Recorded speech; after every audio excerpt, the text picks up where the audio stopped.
Welcome everybody back. Welcome back to my latest video in my video series on Codesys programming and my YouTube video series. And today we're going to be talking about structures, program structures down the left-hand side. So things like POUs. How do we add extra POUs? What are they? What are some of the things that we see, or how to use POUs? Functions, we're going to end up going into functions and then also to function blocks, and then trying to get an idea of the differences between them.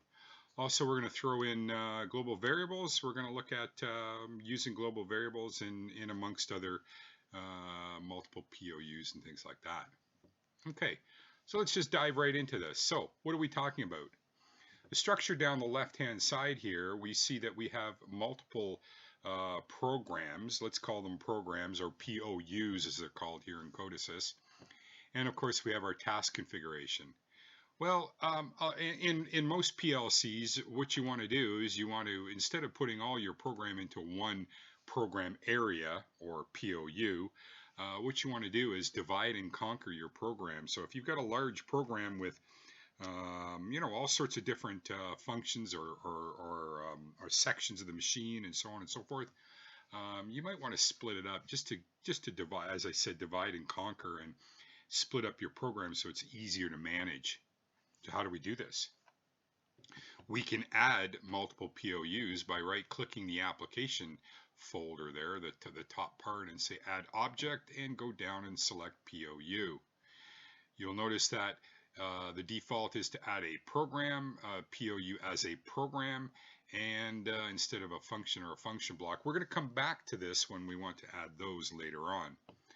You'll notice the implementation language. You can select whatever language you want. In this case, I'm going to stick with ladder logic for now.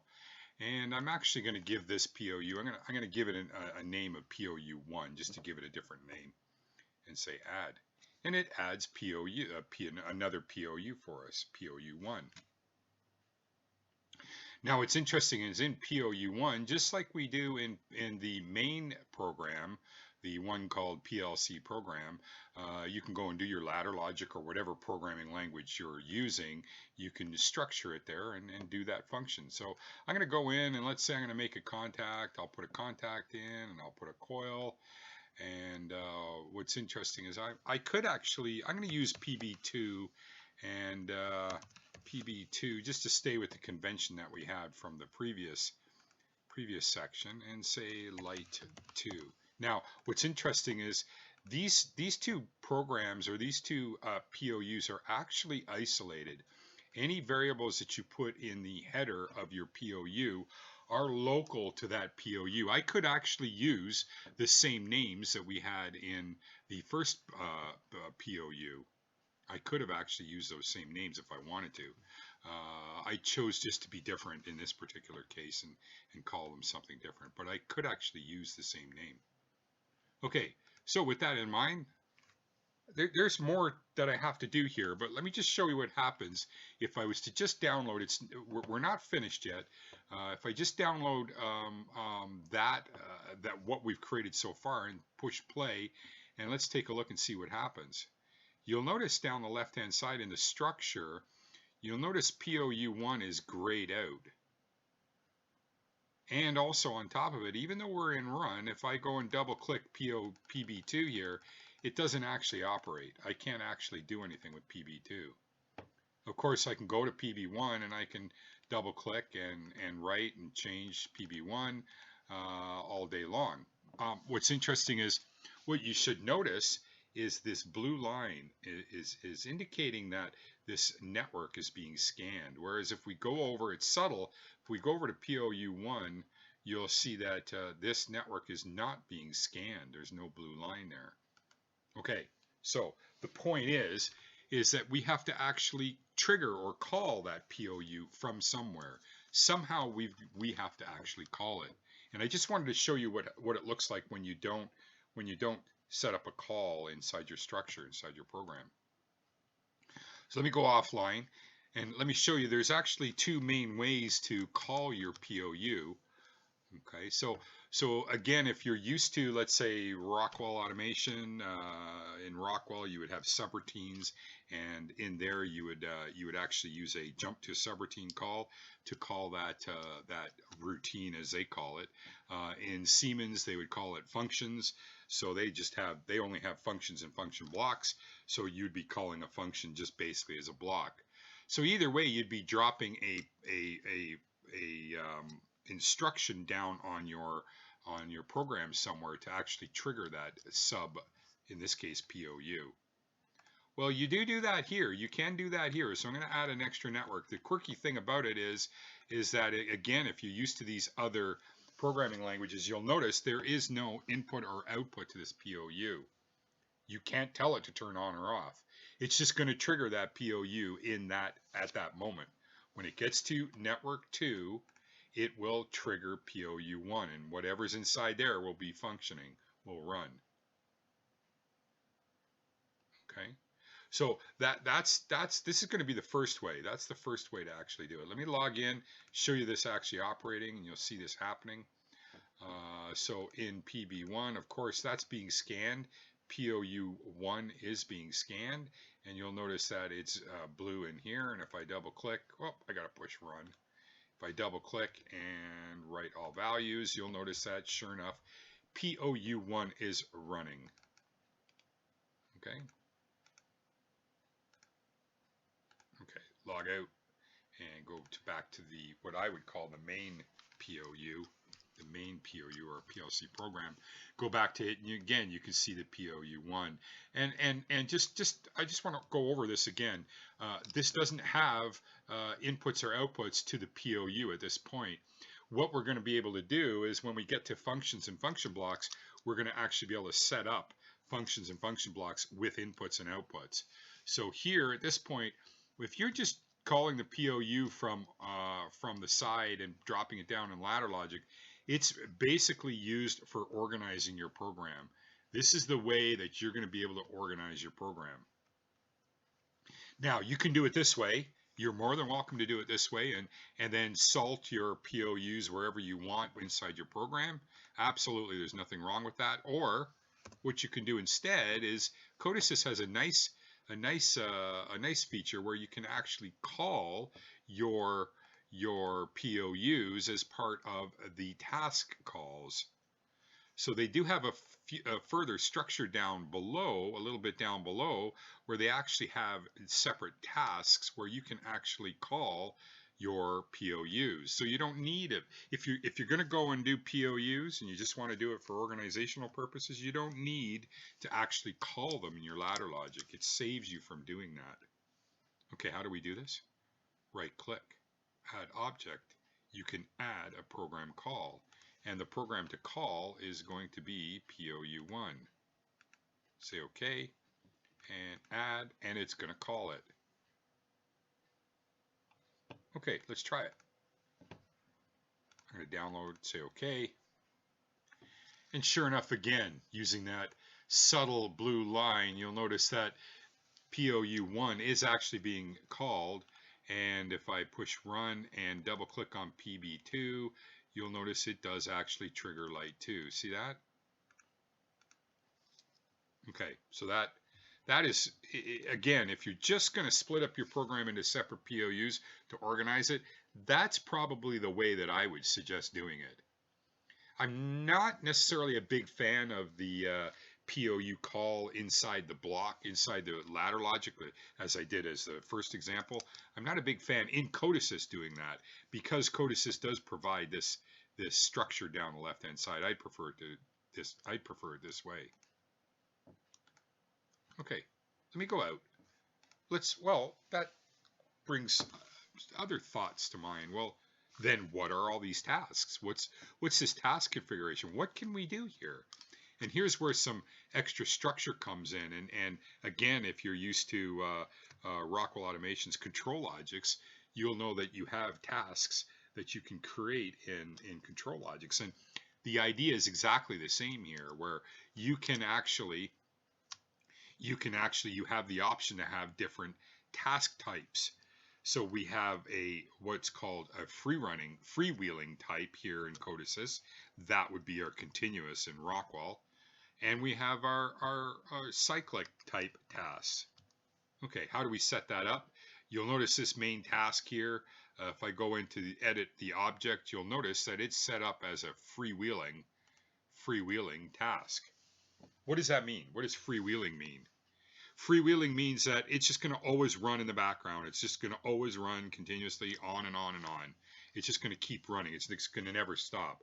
Once the system has a break from all the cyclic tasks, any tasks that you might have, it's going to go back and just continuously run this freewheeling task. In our task setup, we can choose freewheeling or cyclic or what we call an event type. So cyclic would be based on a certain time base. So you can see the default is 4 milliseconds. All right, and of course you got an event where you can specify some kind of event to actually trigger it. So almost like an interrupt of some type. You'll notice that there's a priority setting as well. You can actually go up and set priorities so that if you have multiple tasks that are they collide, let's say you have multiple cyclic tasks and they're colliding, they're trying to run at the same time, you can set the priorities so that one is more important than the other and one gets priority over the other. Okay. So I'm going to leave this as freewheeling. I'm going to leave this particular task as freewheeling. But for fun, let's go and try this out. I want to show you how this works. So I'm going to right click and I'm going to add a new task. And this time I'm going to say, I'm going to actually add a 1,000 millisecond cyclic task to our structure here. Now, you should note that I've been playing with this particular version here over the last bunch of videos, and of course the default main task here was set as freewheeling. The default, if you set it up as brand new program, will be actually cyclic, so it will actually be set up as a cyclic task. So be aware of that. But I've set it up this one as freewheeling, so it then gave me this next one as cyclic. Okay. So I'm going to go and change it to 1,000 milliseconds. All right, so basically it's going to run this task once every second. Let me close that.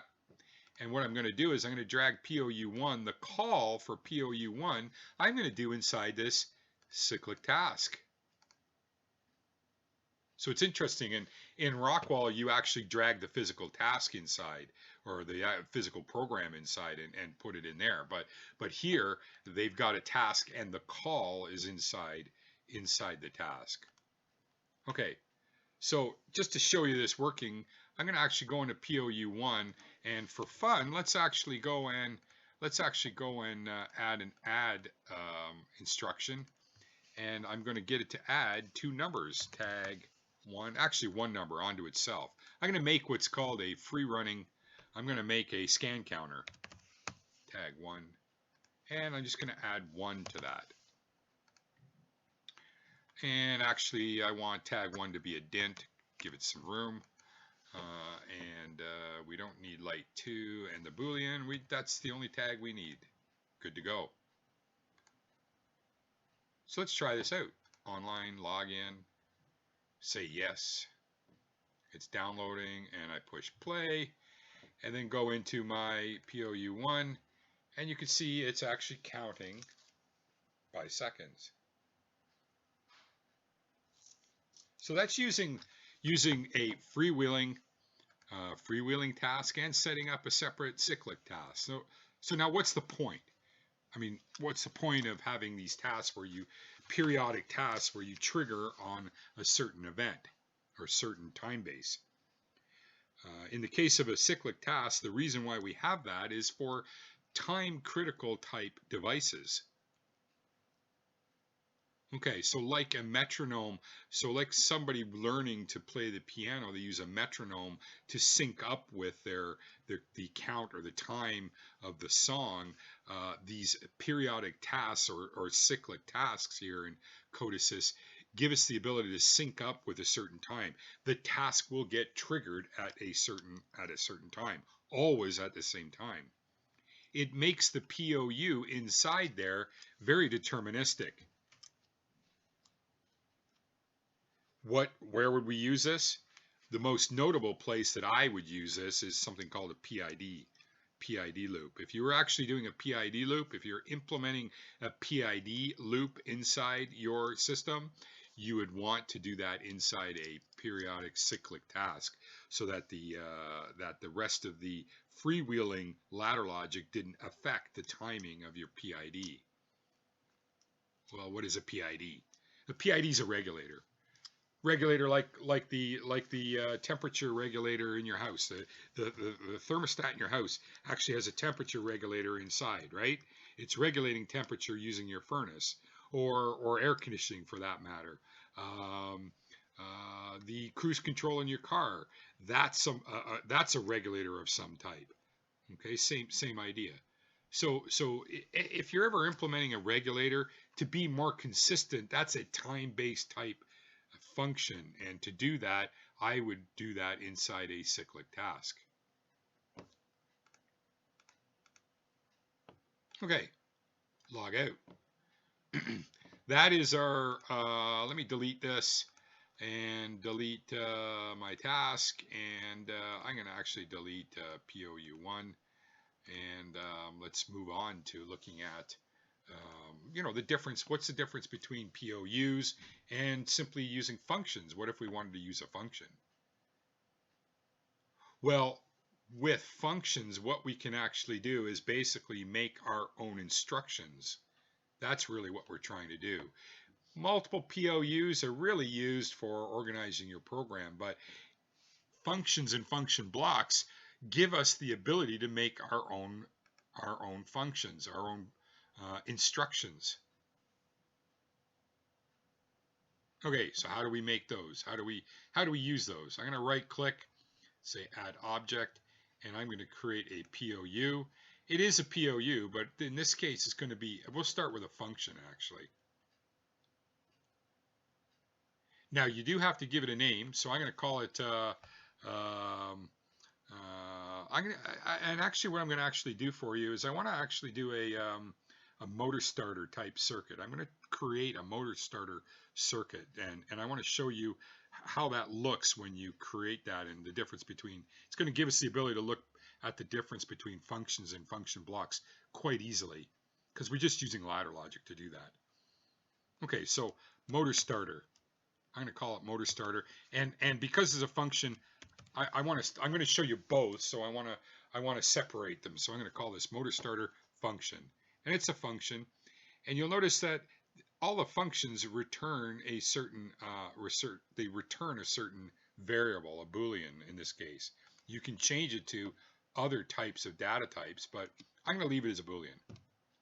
And ladder logic, the language I want to use is ladder logic. Say add. Okay, so that's my motor starter function, we'll call it. Okay, in the motor starter function, you'll notice what we have up top here, we have inputs and variables. So this is different. Let's pop back out for a second. Look at when we just look at the main program, it's just got variables. It just has variables.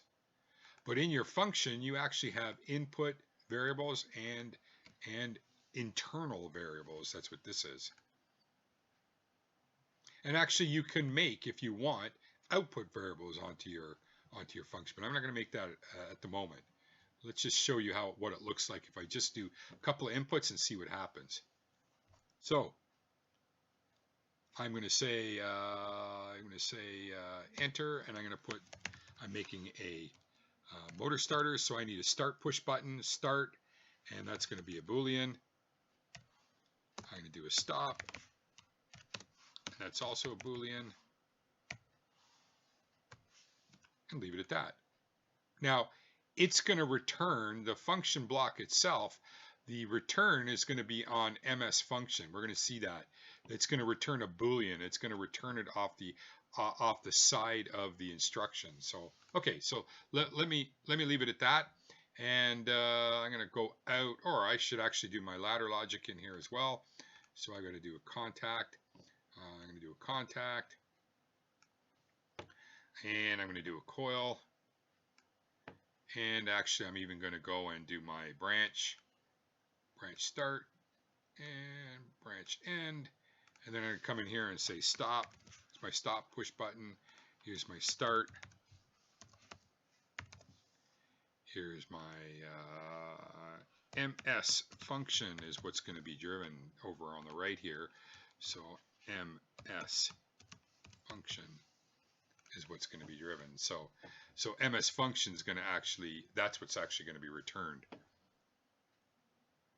Okay, so standard motor starter, stop, start, and it's going to output on this on MS function.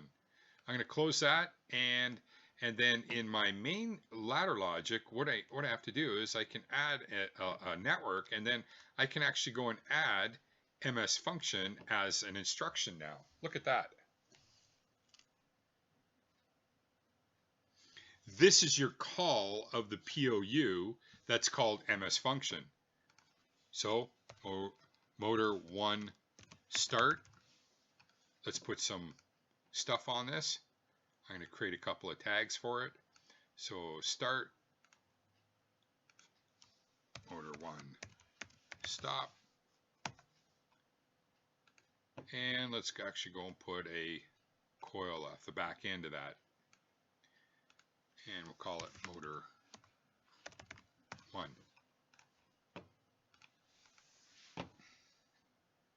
Okay, cool. Now the real goal of doing this, the real goal of doing functions, canned functions like this, is that you can, instead of writing that ladder logic over and over and over again, that code, what you can actually do is use that MS function again. So I can actually go and make another rung, another network, and again I can drag and drop MS function down there, and again I could use this for motor 2 for argument's sake. I can duplicate this functionality by using the same function again. M2 stop, and okay, and coil off the back end, and motor 2. Very good. Let me download this, log in, download, and push play, and let's try it out. This performs the call for us. So this is being called. This ladder logic is going to be called. So if I hit start, actually I'm going to go and hit stop first, right? I'm going to get stop working there, right there, and I'm going to get stop working there.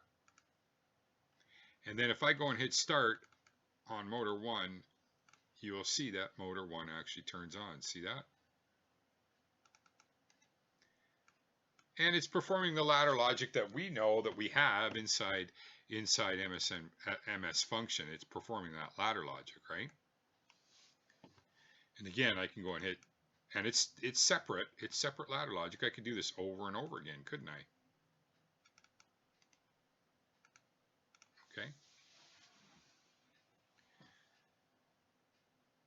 Okay, so the gotcha here is, the gotcha though with a function versus a function block is a function.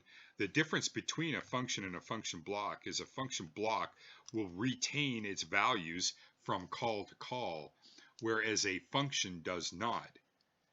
So the end result is, if I was to double click an MS function, you'll notice that it doesn't represent the ladder logic from PLC program here. And likewise, if I go into this MS function, it doesn't represent it. Even more so, if I go in and let's start this one, let's get this one started, and it's actually running motor 1. If I double click into MS function, you'll notice it does not show me the instance, the specific instance of the one for motor 1. It's just showing me the code in general. Okay, and that's because it releases its tags, let's say internal variables. It releases them each call. So it performs this rung, and then it releases it, and then it comes down and performs this one and releases it. It's not actually holding it from scan to scan. Okay.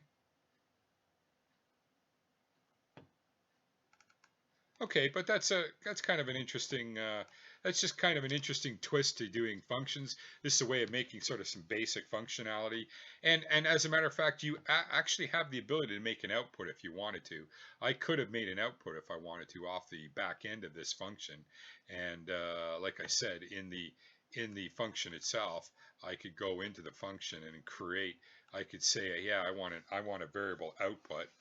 So let's do this. Let's actually go and do it. So variable underscore output, and I'm going to say motor as my output, colon, boolean, semicolon, and go from there. So instead of MS function, instead of coming off the top end of it, maybe I want to actually have a separate output from it. So I'm going to say motor and motor.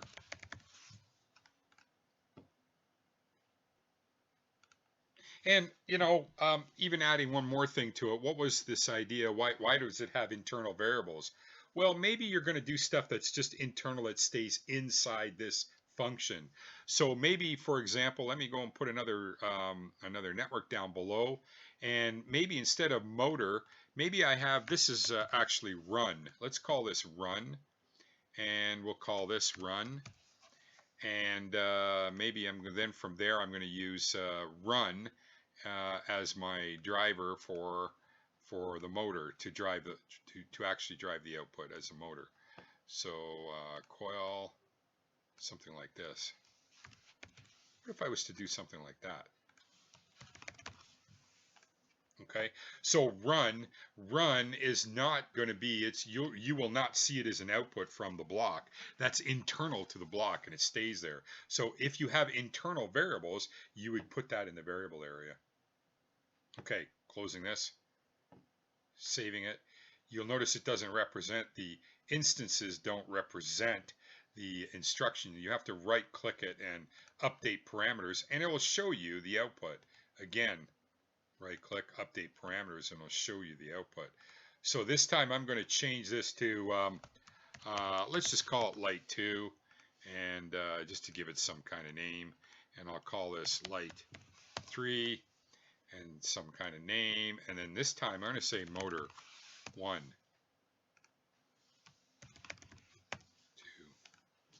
2. Okay, actually I could have even done, if I wanted to, I should be able to just put a coil. Can I put a coil to that? No, it's not going to let me. See that? It doesn't let me put a coil to that. I actually have to put a tag there. So maybe I have to actually put a variable there. So maybe that, you might like that, you might not, I don't know. But it's the output from this block, physical output. Okay, let's try that now. Log in with downloads, say OK, and press run. And let's go try it. So stop, I have to actually stop, right?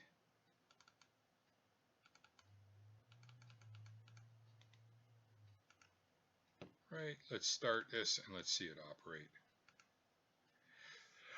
So you'll notice light 2 doesn't really show anything because we're not driving it. We're not driving it inside the ladder logic, right? We're not driving it inside inside of our function. And as a matter of fact, this now really, it represents more of an enable output. Like a lot of instructions have enable outputs. What you could do is in your ladder logic, you could put a single rung like this and have it drive MS function to give you your enable output. So if you wanted to gang this with other instructions and have the continuity go across to the next instruction, drive the next instruction, you could do that. Okay. Okay. So again, though, doesn't represent, doesn't show and when you're using a function, it doesn't represent the internal program. So let's turn this off. Double click. Let's go back out now and compare this to. Let's compare this to function blocks. Let's create a couple of function blocks and see. And again, I'm going to do the same thing. I'm going to use the same format. We'll make a motor starter and we'll see how it operates, giving us the same example. So adding the object, I'm going to make a POU, and this time I'm going to make a function block, and I'm going to call it motor starter. I'll just call it motor starter this time, and it's going to be based on ladder logic. All right. It's also going to have an area in the variable list where you can go and put your variables, inputs and outputs, and also internal variables. So I'm going to use the same format: start, and Boolean, stop, and it's a Boolean, and then output is going to be motor. Oh, well, let's call it out. We'll call it out, and it's going to be a Boolean. And that's all we need for the output. And you know what? I'm not going to worry about the internal at the moment. Okay, and ladder logic, pretty quick ladder logic. Same ladder logic from before.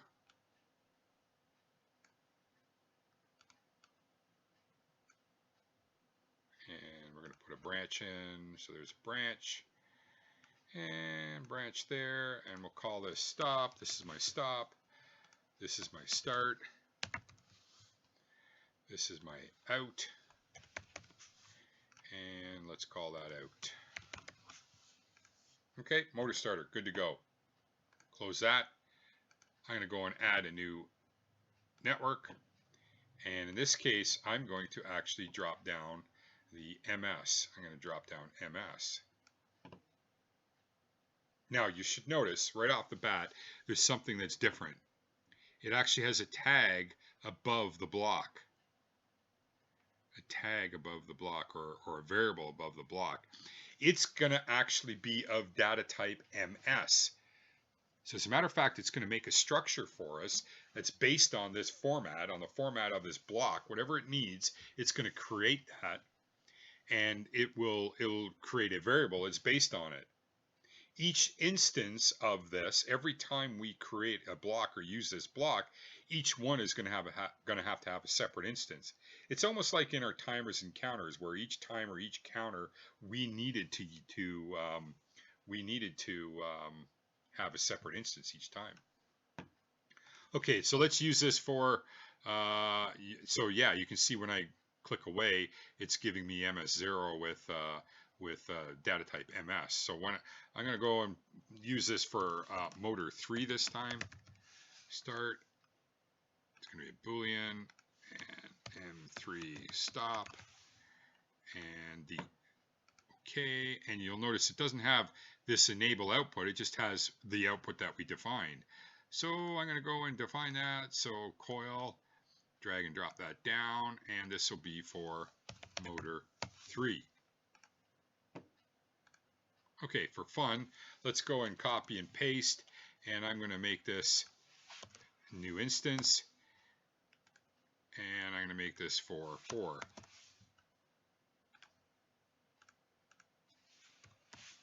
So it's one more example of it, just to show us the difference here. 4. All right. Okay, so let's try this out. Let me download this. Log in, download, and push play, and let's give this a try. So again, this block is what's doing the call for us, but this time the difference between a function and a function block is a function block retains its values from each scan, and it does that because it has its own instance. It has an instance, separate instance for each one. This is very similar to Siemens. Siemens does it this way. Okay, so if I go and double click stops, I'm going to double click both of them and write them so stops are made. Let me just make sure this works. So I'm going to write, and of course motor 3 turns on, and write it off. It turns it to start off. It holds motor 3 on. Okay, so I've got one motor starter that's running and one that's not. Let's go take a look at this though. If I double click into the motor starter block, you'll notice the ladder logic represents, it actually shows me the logic for that particular motor starter. If I double click on MS1, you'll notice that it also represents. You can see it's off, the output's off. It's actually got two separate instances of this block. Each time it's using the ladder logic, but it's creating using new memory areas for each one. So they're separate. So that's a real powerful way of using functions and function blocks, depending on what you want. And again, if we go into just a standard function, you'll notice it doesn't represent what the ladder logic is doing. And you can see, as a matter of fact, look at that. As I click back and forth, so let me do this again. So when I clicked here in the ladder logic, when I double click on MS function, it opens up a window with MS function. If I click MS function, a separate one again, you'll notice it doesn't open up a second instance of MS function. It's the same instance, and it doesn't show what's happening. Whereas, let me do this again for the MS's. You'll notice that when I double click on MS, it gives me an instance of it. It's a separate tab. And if I double click on the next one, MS1, it gives me another instance of it. See that?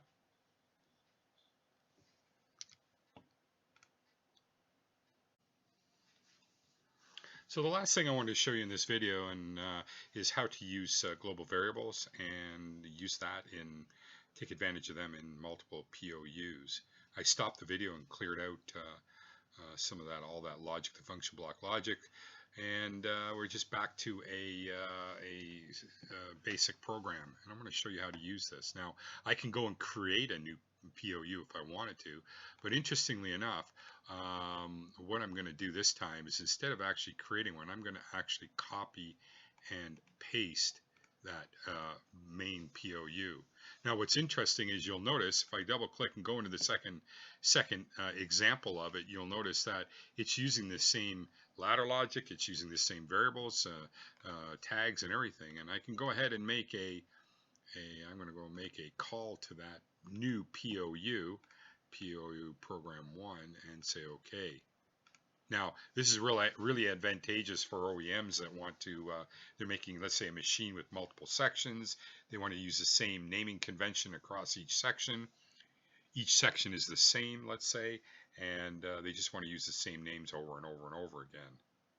Okay, so that's where this really becomes advantageous. So let's actually see this work, just so we know that it actually works. Say OK, it's downloaded, and press play. And of course I come into PB1. I'm in the first one, the original POU. Double click, and of course it turns on PB1. If I go into the second one, you'll notice that it's not turned on at this point. But I'm going to go ahead and turn it on.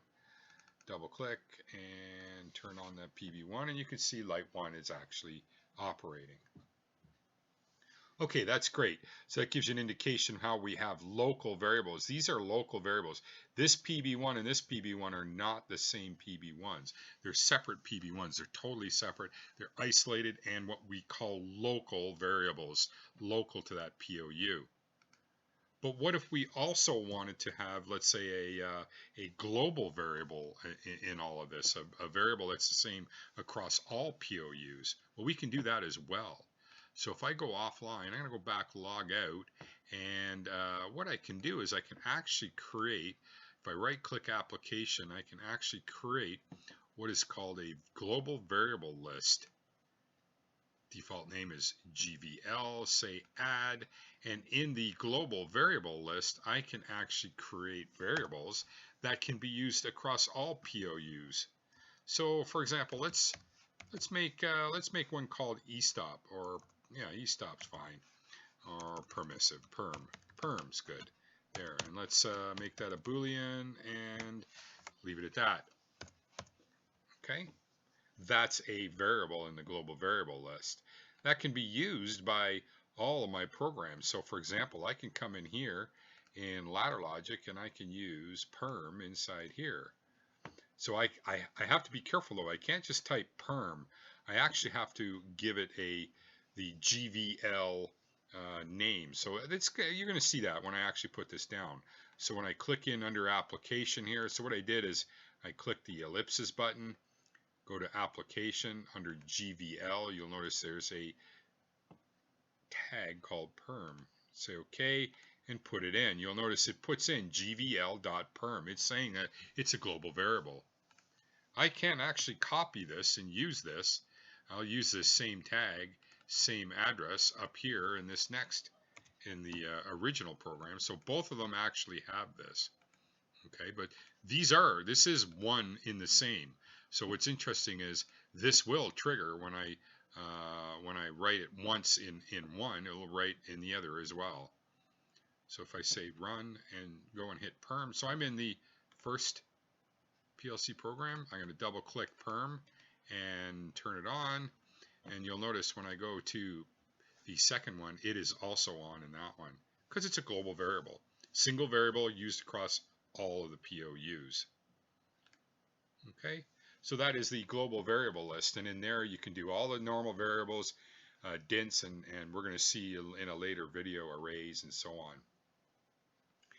Hey, want to thank you for sticking through another video, and I'm glad to have you aboard, and I hope that helped shed some light on functions, function blocks, POUs, and some of the options that are available. If you liked the video, please share and or like it. Click the like button if you could, and then my email and email address is on the last slide here. Don't hesitate to drop me an email if you have any questions or anything I can do to help.